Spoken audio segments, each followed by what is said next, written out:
Hello दोस्तों, आज हम बात करने वाले हैं रविदास जयंती की।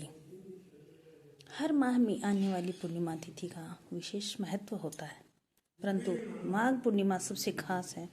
मान्यता है कि इस दिन दान पुण्य और भगवान विष्णु की पूजा के साथ साथ रविदास जयंती भी मनाई जाती है। रविदास जी की रचना मन चंगा तो कठौती में गंगा क्यों लिखी, ये कहावत बड़ी दिलचस्प है। इसके पीछे की कहानी तो आइए जानते हैं। रविदास जयंती पर रविदास जयंती 12 फरवरी 2025 को है। रविदास जी की कहावत मन चंगा तो कठौती में गंगा का जिक्र क्यों किया है और क्या है इसका महत्व। 12 फरवरी 2025 को माघ पूर्णिमा पर रविदास जयंती मनाई जाएगी। रविदास जी की रचनाएं आज भी लोगों को प्रेरित करती हैं। इनमें से एक है मन चंगा तो कठौती में गंगा। इसका अर्थ है मन शुद्ध है, नीयत अच्छी है तो वह कार्य गंगा के समान पवित्र है। रविदास जी की इस कहावत में कठौती की तुलना गंगा से क्यों की गई है, इसके पीछे एक बेहद दिलचस्प कहानी है। मन चंगा तो कठौती में गंगा। एक दिन संत रविदास अपनी झोंपड़ी में बैठे प्रभु का स्मरण कर रहे थे। तभी एक राहगीर ब्राह्मण उनके पास अपना जूता ठीक कराने आया। रविदास जी ने पूछा, कहाँ जा रहे हो? ब्राह्मण बोला, गंगा स्नान करने जा रहा हूँ। जूता ठीक करने के बाद ब्राह्मण ने रविदास जी को मुद्रा दी, लेकिन उन्होंने इसे स्वीकार नहीं किया। कहा कि ये मुद्रा मेरी तरफ से माँ गंगा को चढ़ा देना। ब्राह्मण जब गंगा पहुंचा और गंगा स्नान के बाद जैसे ही ब्राह्मण ने कहा, हे गंगे, रविदास जी की मुद्रा स्वीकार करो, तभी गंगा जी से एक हाथ आया और उस मुद्रा को लेकर बदले में ब्राह्मण को एक सोने का कंगन दे दिया। ब्राह्मण जब गंगा का दिया कंगन लेकर वापस लौट रहा था, तब उन्हें विचार आया कि रविदास को कैसे पता चलेगा कि गंगा ने बदले में कंगन दिया। मैं इस कंगन को राजा को दे देता हूँ, जिसके बदले मुझे उपहार मिलेंगे। उसने राजा को कंगन दिया, बदले में उपहार लेकर घर चला गया।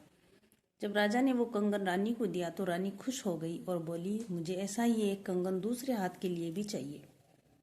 राजा ने ब्राह्मण को बुलवाकर कहा, वैसा ही कंगन एक और चाहिए, अन्यथा तुम्हें दंड मिलेगा। ब्राह्मण संकट में आ गया, सोचने लगा कि दूसरा कंगन कहाँ से लाऊं।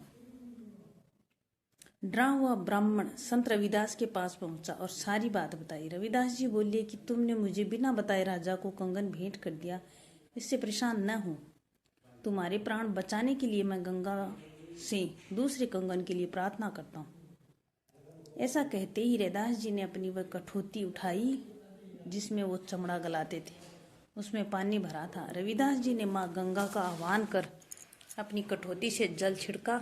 जल छिड़कते ही कठौती में एक वैसा ही कंगन प्रकट हो गया।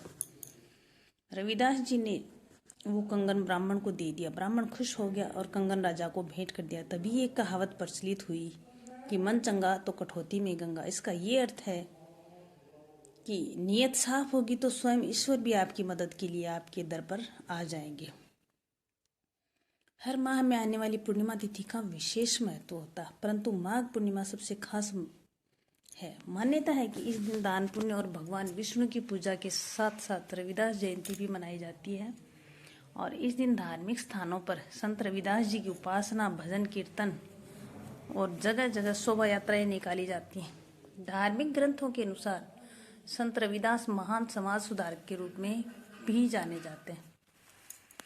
उन्होंने सभी को बिना किसी भेदभाव के प्रेम करने की शिक्षा दी, इसलिए इस दिन उनके विचारों का ध्यान करने का खास महत्व माना जाता है।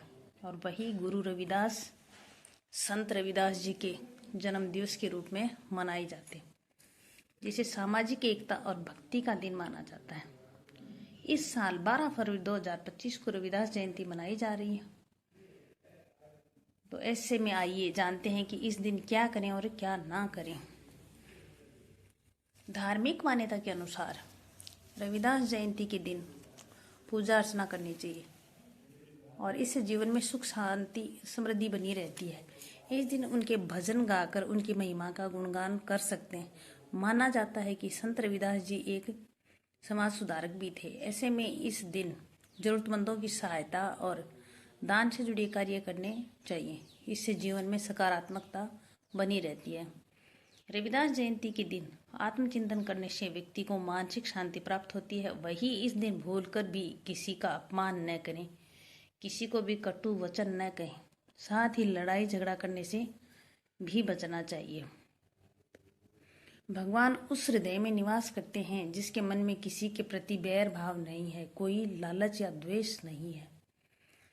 ब्राह्मण मत पूजिए जो होवे गुणहीन, पूजिए चरण चंडाल के जो होवे गुण प्रवीण। इसका अर्थ ये है कि इस दोहे में रविदास जी कहते हैं कि किसी को सिर्फ इसलिए नहीं पूजना चाहिए क्योंकि वह किसी पूजनीय पद पर है। यदि व्यक्ति में उस पद के योग्य गुण नहीं है तो उसे नहीं पूजना चाहिए। इसकी जगह अगर कोई ऐसा व्यक्ति है जो किसी ऊंचे पद पर तो नहीं है लेकिन बहुत गुणवान है तो उसका पूजन अवश्य ही करना चाहिए। तो आज का हमारा लेख रविदास जयंती का यहीं पर समाप्त होता है और उम्मीद करती हूँ कि ये जानकारी आपको पसंद आई होगी। अगर जानकारी पसंद आती है तो लाइक शेयर ज़रूर करें। स्वस्थ रहो, मस्त रहो। जय हिंद दोस्तों।